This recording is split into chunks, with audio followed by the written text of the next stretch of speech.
Langgar PKP ada jenayah 2 darjat. Seorang ibu tunggal B. Lisa Christina yang berusia 30 tahun dijatuhi hukuman penjara 30 hari pada 21 April lalu kerana kesalahan melanggar perintah kawalan pergerakan. Bagaimanapun pesuruh jaya kehakiman Datuk Nur Syaridah Awang mengetepikan hukuman tersebut dan digantikan dengan denda RM1,000. Lisa didakwa melakukan kesalahan kira-kira 4.45 petang pada 12 April lalu dan dihukum mengikut Peraturan 11/1 Peraturan Pencegahan dan Pengawalan Penyakit Berjangkit Langkah-Langkah di dalam Kawasan Tempatan Jangkitan 2020 yang dibaca bersama Seksyen 34 Kanun Keseksaan. Lisa bukan berjalan jauh atau pergi kenduri beramai-ramai. Beliau dikatakan berbual-bual dengan 3 individu terbabit setelah pulang dari membeli barang. 2 orang kenamaan VIP, Timbalan Menteri Kesihatan Datuk Dr. Nur Azmi Ghazali dan Pengerusi Jawatan Kuasa Pendidikan Pembangunan Modal Insan NGO dan Masyarakat Sivil Perak Razman Zakaria juga dikenakan RM1,000 oleh mahkamah. Apa yang menjadi soalannya ialah kenyataan Menteri Kanan Keselamatan Datuk Seri Ismail Sabri Yaakob yang berkata ada hukuman yang hanya dikenakan denda maksimum RM1,000 berikutan individu terbabit melanggar prosedur operasi standard SOP dalam PKP. Ismail Sabri merujuk kepada kes Timbalan Menteri dan Exco Perak terbabit yang masing-masing dikenakan hukuman denda maksimum RM1,000 oleh mahkamah. Katanya kedua-dua mereka didakwa kerana melanggar SOP bawah PKP dan bukan melanggar arahan PKP itu sendiri. Wakil rakyat adalah individu yang dibenarkan untuk menjaga rakyat dan pengundi mereka justru mereka boleh bergerak untuk menyerahkan bantuan kepada pengundi dan rakyat di kawasan mereka yang mereka wakili. Sebab undang-undangnya berbeza. Charge ataupun tuduhan adalah berbeza. Sebagai contoh, 2 VVIP kita, Exco Perak dan juga Timbalan Menteri Kesihatan, mereka hanya melanggar dari segi SOP di bawah peraturan.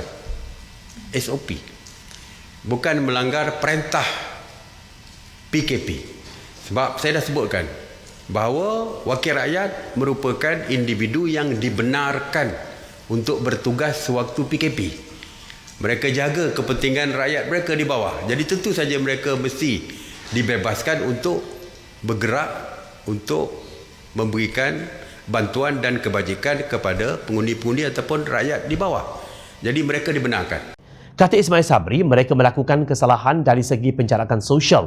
Tindakan yang dikenakan adalah mengikut Akta 342, Akta Pencegahan dan Pengawalan Penyakit Berjangkit 1988 dengan hukuman maksimum sebanyak RM1,000. Bukan 2 darjat tegasnya. Namun, kenyataan Ismail Sabri itu disanggah oleh Peguam Syahrizan Johan yang berpendapat kedua VIP sememangnya ingkar PKP dan bukan sekadar melanggar SOP. Tegas Syahrizan mengikut kertas pertuduhan VIP terbabit mereka dituduh di mahkamah kerana melanggar undang-undang yang sama dikenakan ke atas Lisa iaitu Peraturan 6/1 Peraturan Pencegahan dan Pengawalan Penyakit Berjangkit Langkah-Langkah di dalam Kawasan Tempatan Jangkitan 2020. Semua tertuduh di bawah kes berkenaan didapati bersalah kerana berhimpun bagi maksud sosial di satu lokasi di Lenggong antara jam 6 hingga 7 malam pada 17 April lalu.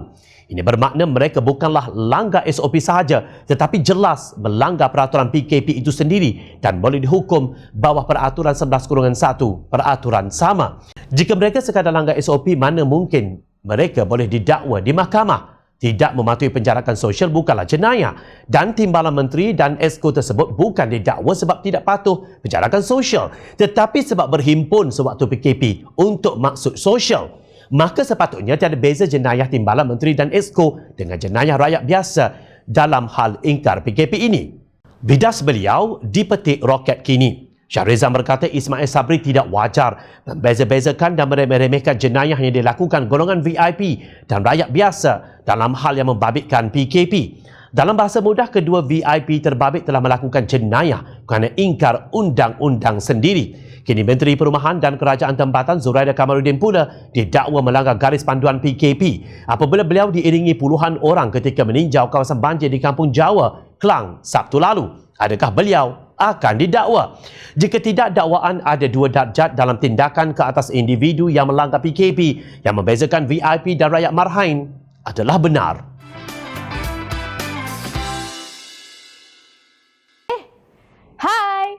Jangan lupa klik kanan untuk rentasan berita Klik kiri untuk keratan berita. Dan jangan lupa untuk subscribe kami tau.